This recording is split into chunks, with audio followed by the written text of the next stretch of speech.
c'est parti. C'est parti. Alors bonjour Laurent, est-ce que tu peux te présenter, nous expliquer un peu qui tu es et ce que tu fais? Oui, moi c'est donc Laurent Dennemont et je suis jardinier composteur.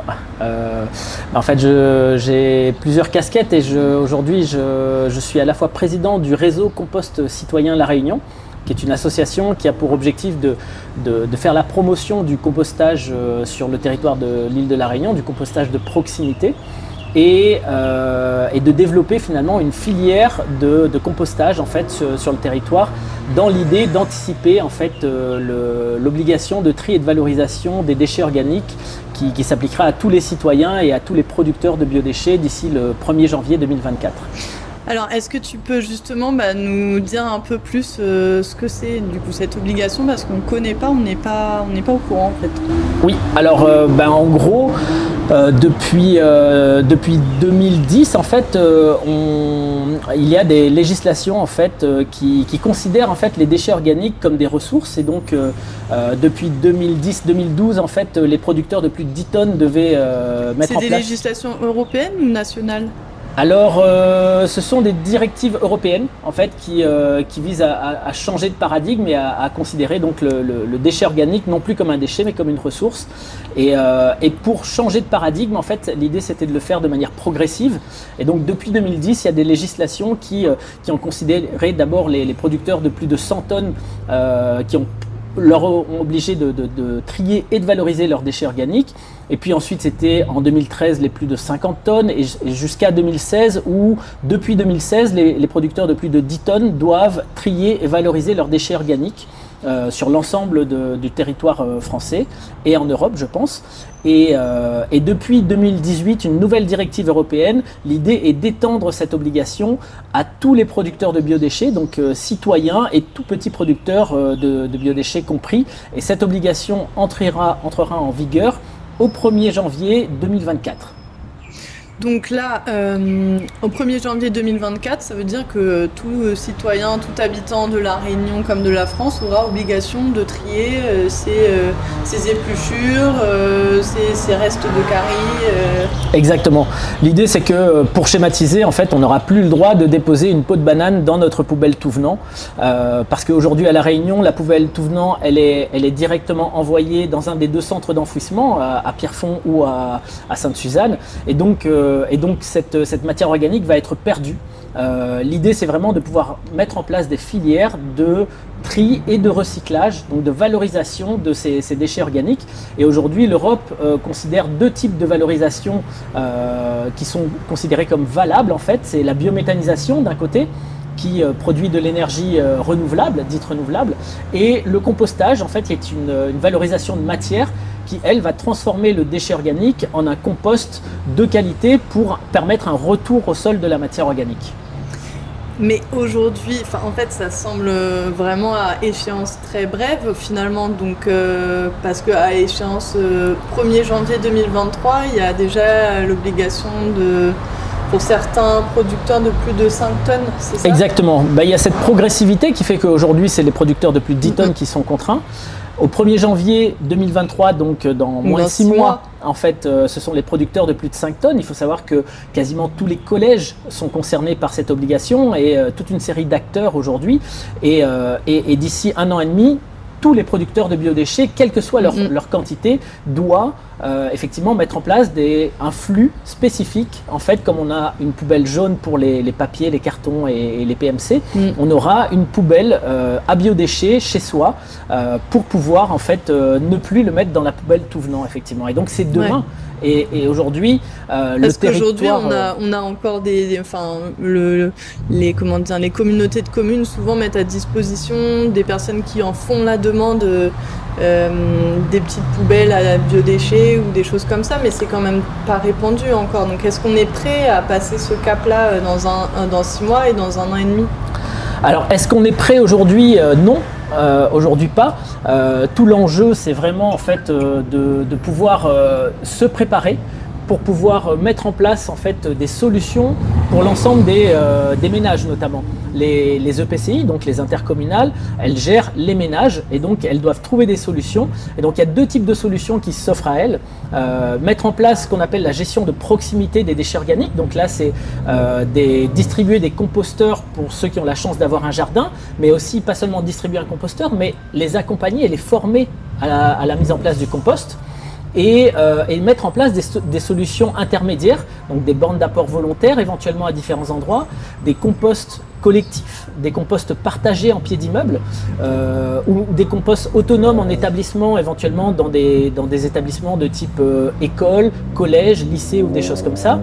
Et pour certains, on va devoir y venir certainement, une collecte séparée en porte-à-porte. Et c'est là où ça risque d'être compliqué parce qu'une nouvelle collecte séparée en porte-à-porte, ça coûte très cher à la collectivité et donc à vous, à moi. Et c'est pour ça que les collectivités aujourd'hui essaient de miser sur la gestion de proximité. Parce que tous les déchets qui sont gérés en proximité n'ont plus besoin d'être gérés par la collectivité en termes de collecte et de transport. Donc ça leur revient beaucoup moins cher. Et donc il y a un véritable enjeu individuel et collectif finalement à ce que chacun prenne conscience que gérer les déchets organiques, ça peut être simple à l'échelle individuelle, surtout lorsqu'on a un jardin, et que ce sont des économies faites à l'échelle collective pour la collectivité de ne pas devoir traiter et gérer nos déchets organiques en fait. Ouais, l'enjeu c'est aussi de changer la vision qu'on a peut-être sur nos biodéchets, de voir que finalement c'est une valeur et qu'on peut à chacun à notre échelle, plutôt que d'aller acheter du compost en supermarché, produire notre compost nous-mêmes. Exactement. Tout le monde aujourd'hui peut produire son compost. Il y a différentes techniques qui existent. Lorsqu'on a la chance d'avoir un jardin, comme je le disais, on peut déjà soi-même mettre un compost dans son jardin, mais si on a un jardin, on peut peut-être aussi avoir des poules ou des animaux. Les animaux mangent pas mal de nos déchets organiques. Moi, j'ai personnellement 4 poules et j'ai plus besoin de faire mon compost.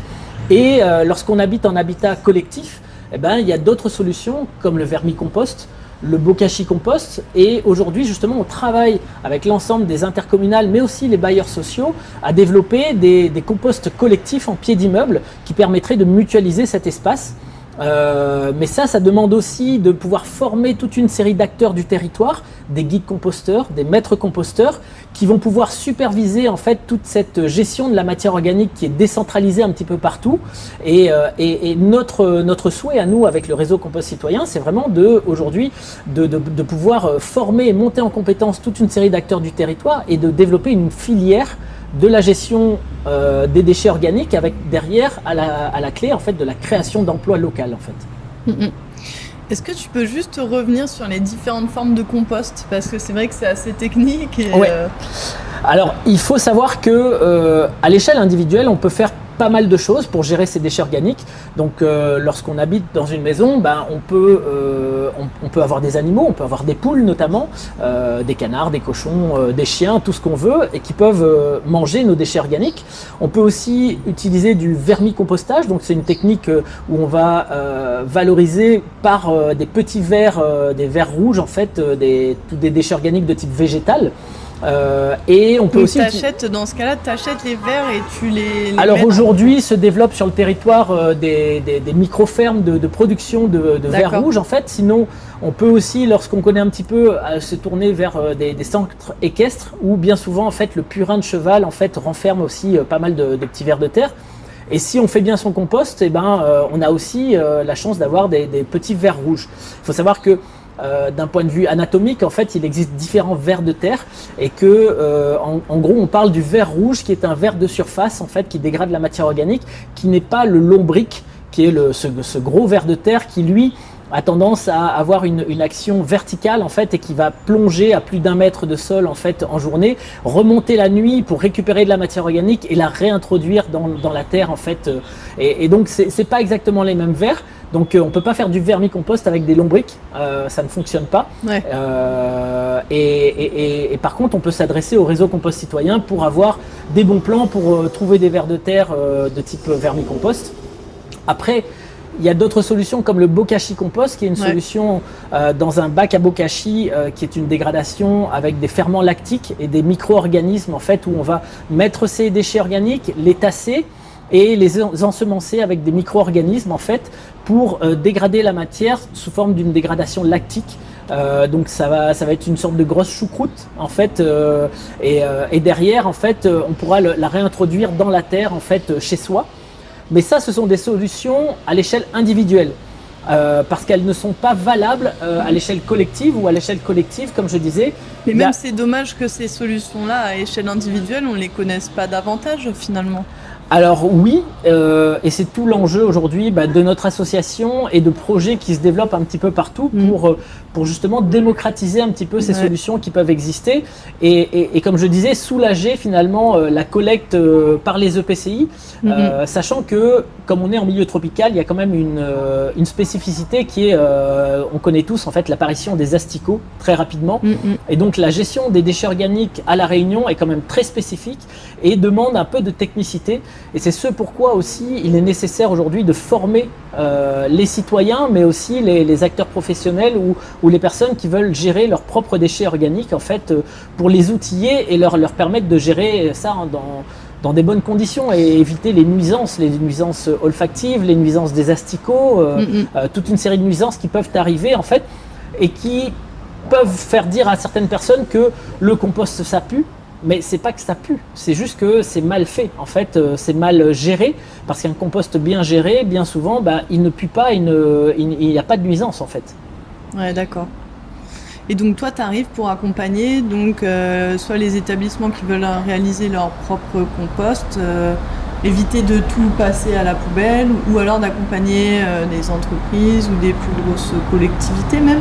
C'est ça. Alors là, c'est plus avec ma casquette des alchimistes pays, où aujourd'hui je suis associé en fait avec la société des alchimistes et où on propose en fait des solutions, notamment pour les professionnels, de diagnostic finalement de leur flux de déchets organiques pour trouver des solutions spécifiques. Alors ça peut être des solutions sur place et bien souvent en fait c'est pas possible parce qu'on est en milieu urbain où il y a des contraintes en fait liées à simplement ce métier, parce que c'est un métier que de gérer des déchets organiques que l'entreprise ne souhaite pas intégrer dans son core business.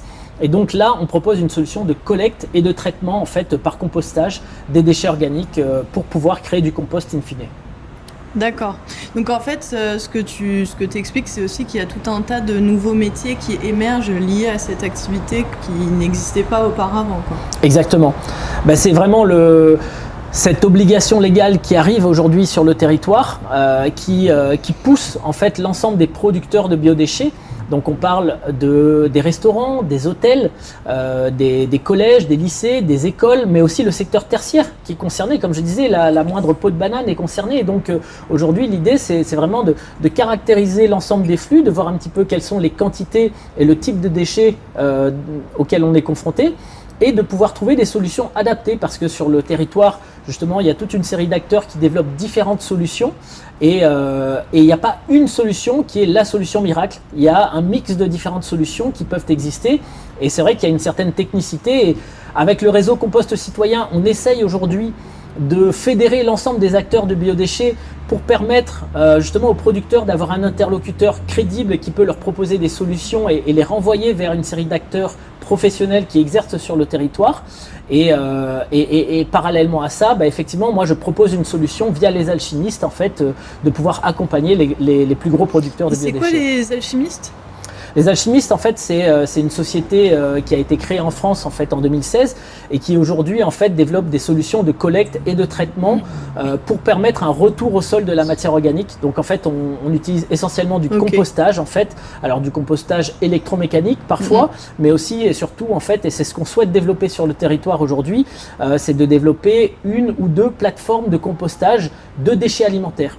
Donc sur le territoire, on a pas mal de plateforme de compostage de déchets verts aujourd'hui, parce qu'en milieu tropical, on produit énormément de déchets verts, mais le déchet alimentaire est quelque chose de très spécifique parce qu'en fait, on est en présence de sous-produits animaux, donc on appelle ça les sous-produits animaux de catégorie 3, en fait, les restes de repas et autres, et la gestion finalement de cette matière organique est très spécifique et très encadrée finalement, et pour permettre en fait la gestion de ce flux particulier, on a développé un service complet Bien souvent, en fait, on s'adresse donc à des restaurants ou des hôtels et on propose notamment des échanges de bacs, par exemple, qui répondent à leurs attentes. C'est-à-dire que on prend le bac plein et on leur redonne un bac propre, vide. Comme ça, ils n'ont pas à gérer en fait le nettoyage des bacs et notamment la gestion des asticots, des cocons et de tout ce qu'on connaît en fait lorsqu'on gère un petit peu ce genre de matière organique. Ouais. Et est-ce que tu peux aussi, peut-être pour terminer, nous dire ce que c'est un maître composteur? Oui, alors c'est un enjeu énorme pour le territoire. En fait, c'est la montée en compétences de toute une série d'acteurs, que ce soit dans les collectivités, mais aussi chez les producteurs de biodéchets qui peut-être souhaiteraient intégrer ce métier, ce nouveau métier. Donc c'est une formation maître composteur qui est un parcours de formation qui commence par une formation de guide composteur d'abord, de 5 jours à peu près. Et puis 6 mois plus tard de faire une formation de maître composteur qui est entre 7 et 8 jours à peu près. Et l'enjeu du maître composteur, c'est quelqu'un qui, de par cette formation, maîtrise à la fois les techniques, les différentes techniques en fait de compostage.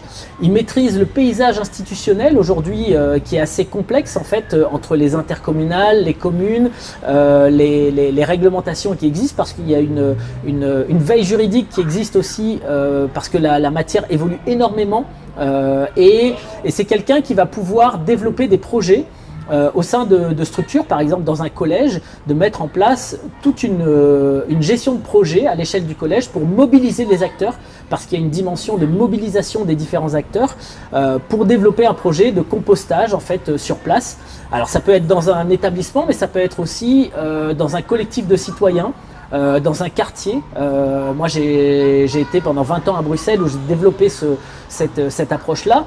Et donc l'idée c'est vraiment d'identifier des personnes relais, de les former et de les informer et derrière de développer en fait une dynamique autour du compostage qui bien souvent en plus à La Réunion se jouxte à une dynamique de potager urbain en fait et l'idée c'est peut-être de recréer en ville en fait un cycle de la matière organique avec une dynamique où on va recycler sur place en fait la matière organique et peut-être utiliser ce compost pour végétaliser la ville et utiliser en fait ces lieux de rencontres de voisins comme des lieux de mixité sociale, de partage et d'échange en fait de pratiques et des lieux de rencontre tout simplement parce qu'il y a en ville en tout cas une véritable dimension sociale en fait dans le compostage partagé qui est essentiel en fait et qu'on doit mettre en place parce qu'en plus à La Réunion il y a une vraie dimension de rencontre entre voisins et de partage en fait de partage de pratiques comme je disais ou